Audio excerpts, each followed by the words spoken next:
We've been exploring together some ideas that I've pulled very loosely from Arnold Schwarzenegger's book. And I always feel like I have to put a little disclaimer there because some of you may go, what in the world is she talking about, pulling from that book? Or others of you might go, oh yeah, I'm so glad. What I have learned over my many years of being in ministry, but also my many years of just personal growth, is that wisdom can be found in so many different places and through so many different kinds of voices and people and life experiences. And in his book, I like the title of the book. That's kind of what drew me to it. The title of the book is Be Useful. Be useful. Be useful. And in it, he shares tools for how to do that. And as I explored the book, I found that these tools are very much what we teach in Unity and in the science of mind. And so as we've explored some of these ideas, we've explored the importance of vision. We know in metaphysics the importance of having a vision, having a purpose, having something we're moving toward in our lives. We talked about the idea of big thinking, not to limit what we hold as possible for ourselves and for our world, but to think boldly, to think big. We talked about and looked at the idea of consistent hard work, that it's not enough just to be able to name it. It's not enough just to be able to see it and to affirm it and to pray for it and to treasure map it.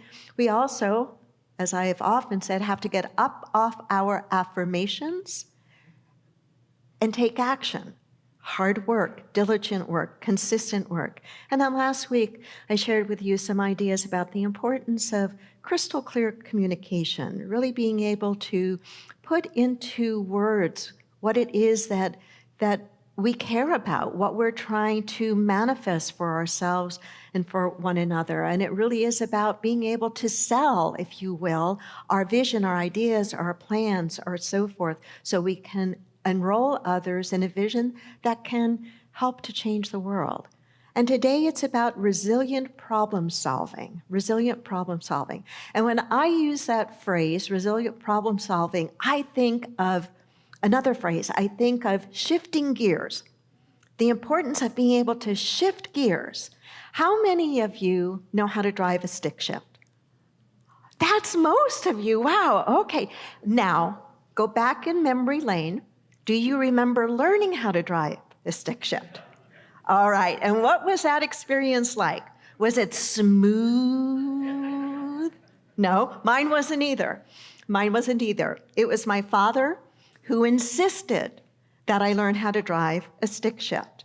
And we got the old Datsun, when they were called Datsun, and he took me out to the high school I graduated from here in San Diego, Patrick Henry High School. In the parking lot, I know nowadays you're not supposed to do that, but back then, it was a while ago, and he told me about the gears and what I needed to do and the clutch and all of that. But my dad, being my dad, painted a picture, and he said, your goal is to be able to shift these gears smoothly, and so smoothly that I want you to imagine, Wendy, that on the dashboard of the car are two glasses filled to the brim with milk. And when, I know. And when you shift gears, not a drop of milk is to be spilled.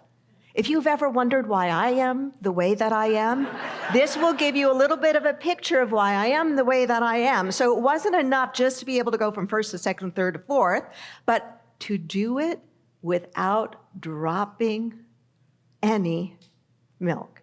Eventually I got to where I could do it probably pretty darn close to not dropping any milk. But it was a very herky-jerky, is that the phrase, kind of experience of shifting those gears. And I've never forgotten that, because as I've been through different experiences in my life, challenges in my life that have required that I shift gears, that I be resilient, that I find a different way and to try to do with a little bit of smoothness, with a little bit of grace, that visual always comes back to me, One of the things that I think is a real blessing in our teaching in Unity is that when we understand Unity's principles, when we understand and use Unity's tools, we find that we are able to move through our life with much greater resilience. Things still happen, but we find that we can manage them, we can deal with them in a much smoother and easier way. To me, to be resilient problem solver means that you're adaptable, that you have a positive mindset, that you're resourceful. How many of you remember the show MacGyver? Yeah, keep that in mind. Resourceful, you find different ways of dealing with whatever the issue or the problem is. You don't give up until you figure it out. You just don't give up until you figure it out. You're proactive, you're innovative. Arnold writes in the book, he says, and you don't complain. And you don't complain. He says, I have a rule, no complaining about a situation unless you're prepared to make it better. If you see a problem and you don't come to the table with a potential solution, I don't want to hear your whining about how bad it is. It couldn't be that, go for it. It couldn't be that bad if it hasn't motivated you to try to fix it. Amen, right? Amen, amen. Adversity is just a part of the human dynamic. It's just a part of the human experience. No matter how spiritual we are, stuff is going to happen. Have you noticed that? And have you noticed that some of the stuff you're not going to like, and some of the stuff is going to just irritate the heck out of you, and some of the stuff is going to come not when you planned for it, not when you had the time for it, not when you wanted it to, and yet, we have the ability to be more resourceful than we have, to be more resilient than we have, to be more innovative than we have, to be more creative. It is to learn how to shift gears. It is, in part, I think, the ability to move from complaining to confronting.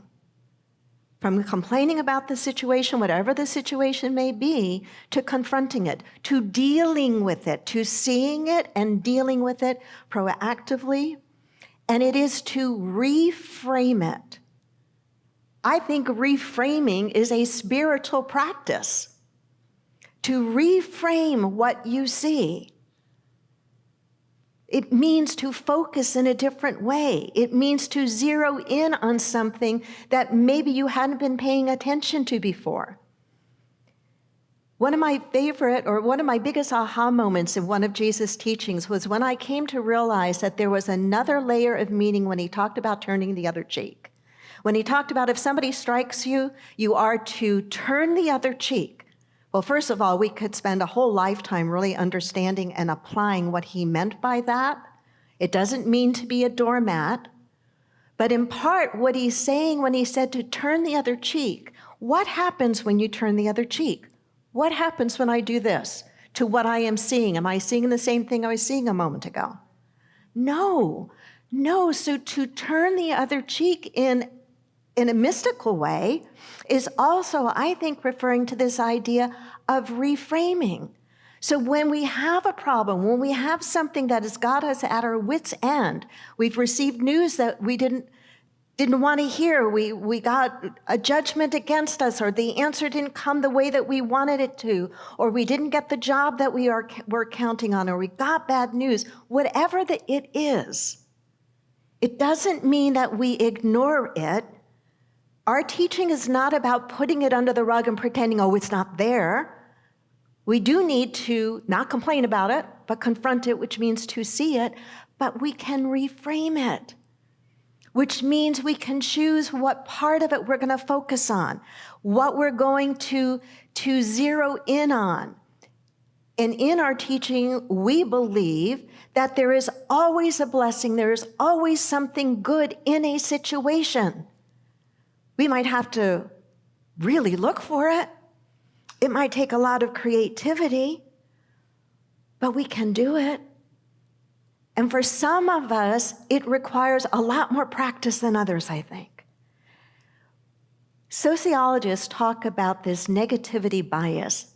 that humans have. You've heard of this, right? Negativity bias.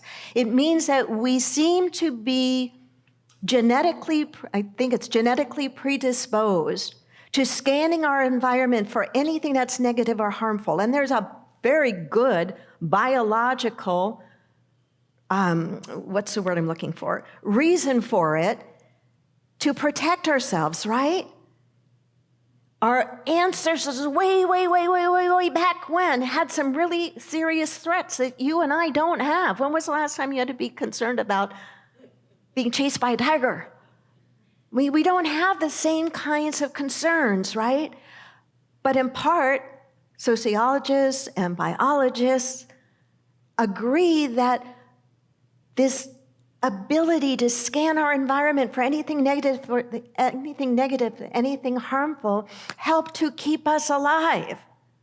But we have adapted, or we have learned that so well, I think almost to our detriment, that we tend to focus on what could go wrong, what's missing, what's broken, instead of what could come forth.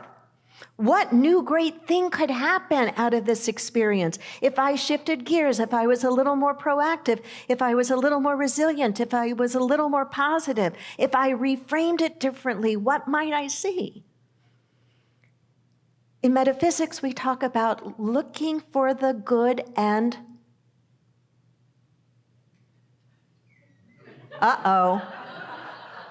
finding it. I've used this example before. If I told you the winning lottery ticket was here in this sanctuary, I promise you would look for it until what? You can be more enthusiastic than that. Until you found it. Until you found it. Until you found it. We can train ourselves to look with that intention better than we have.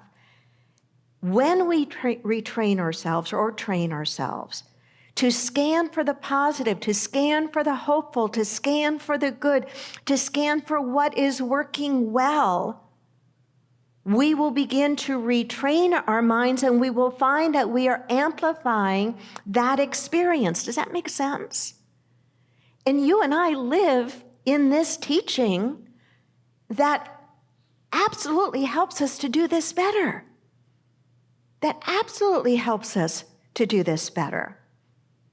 It matters what we keep putting in our minds. It matters the kinds of conversations we hold with ourselves and with each other. It matters the kind of lyrics that are in the music that we listen to, the stories that we fill our minds with. All of these things can either help us to put a frame around our life experience that is primed for looking for and finding the good, or doing just the opposite.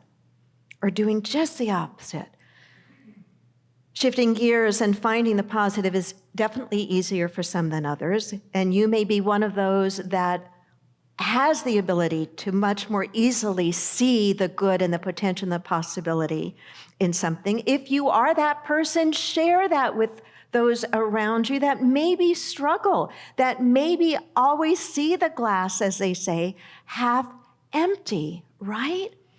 We need, as individuals, but also as members of communities and families and societies, to paint a picture of that which is hopeful, to paint a picture of that which is potentially good, so we can move in that direction. To have a resilient spirit.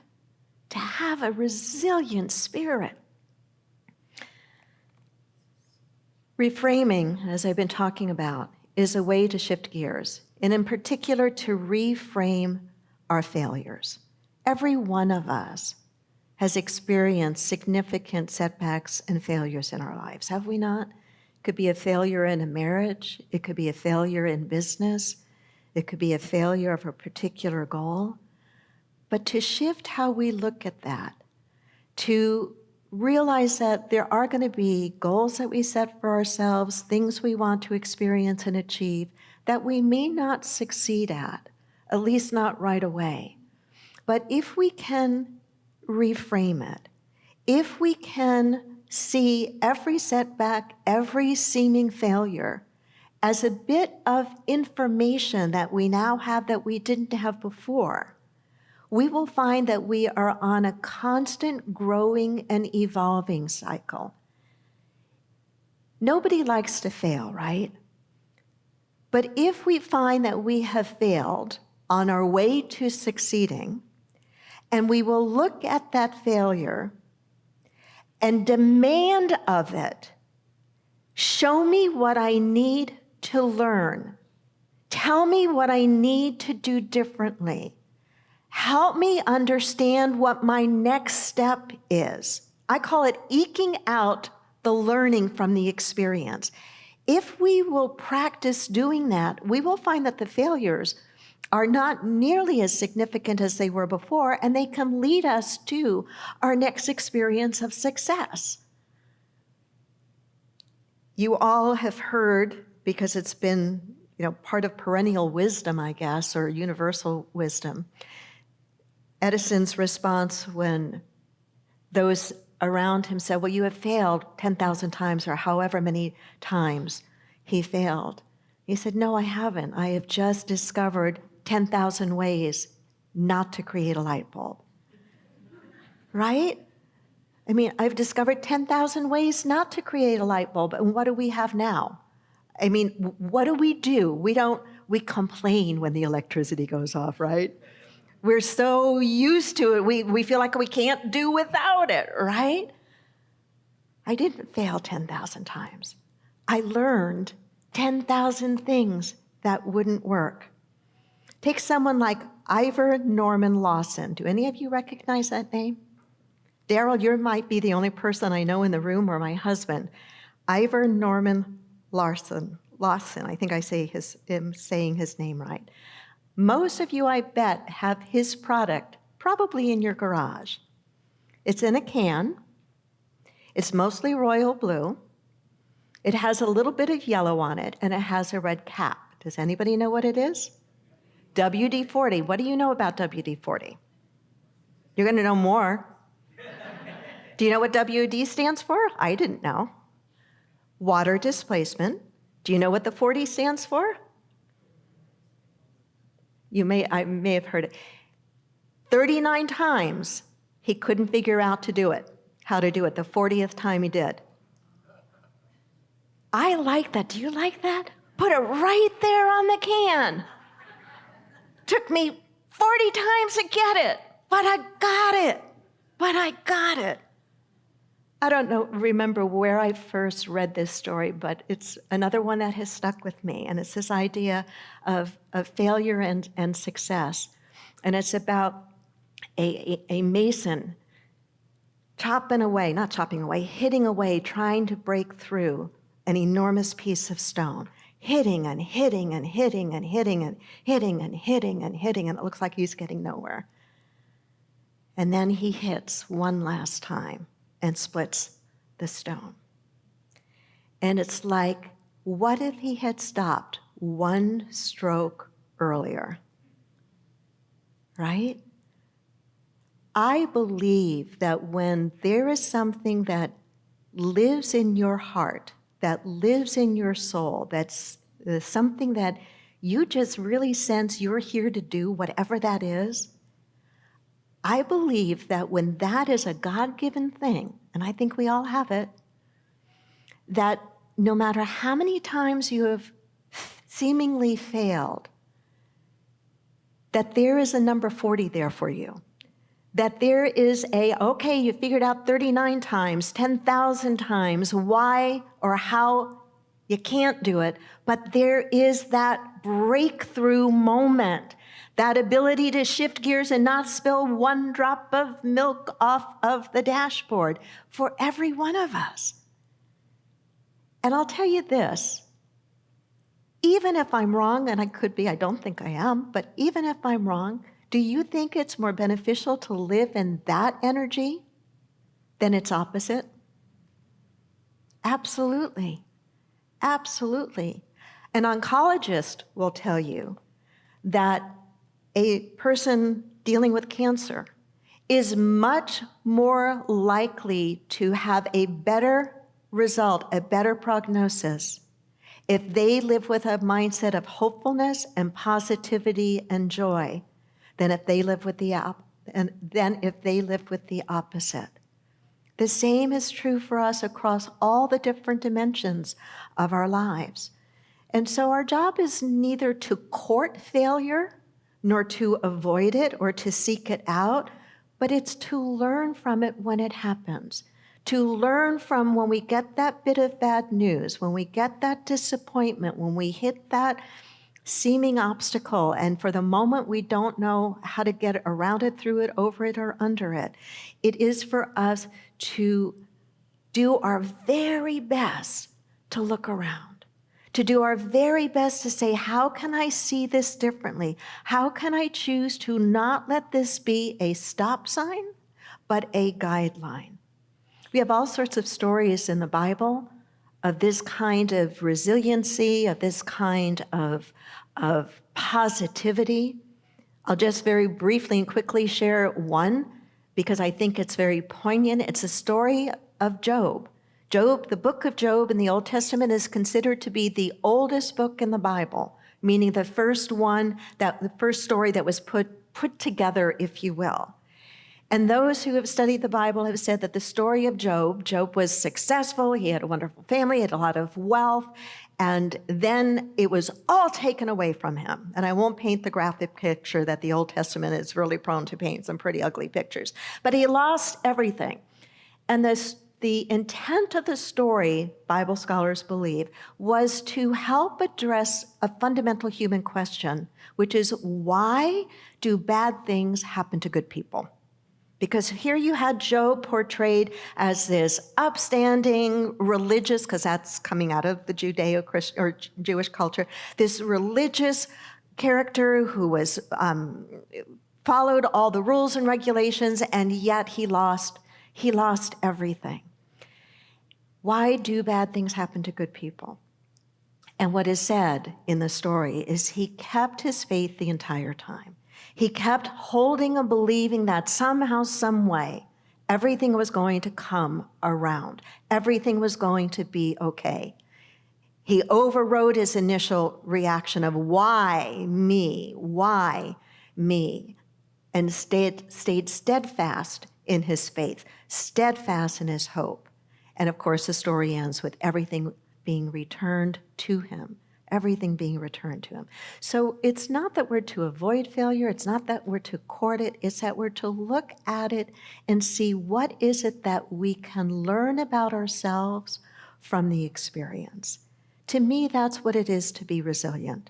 To me, that's what it is to be able to put a different frame around what it is I'm looking at, to be able to shift gears, shift my perspective so that I can find a way either through it, over it, under it, around it, or maybe it just dissolves and disappears. Namaste.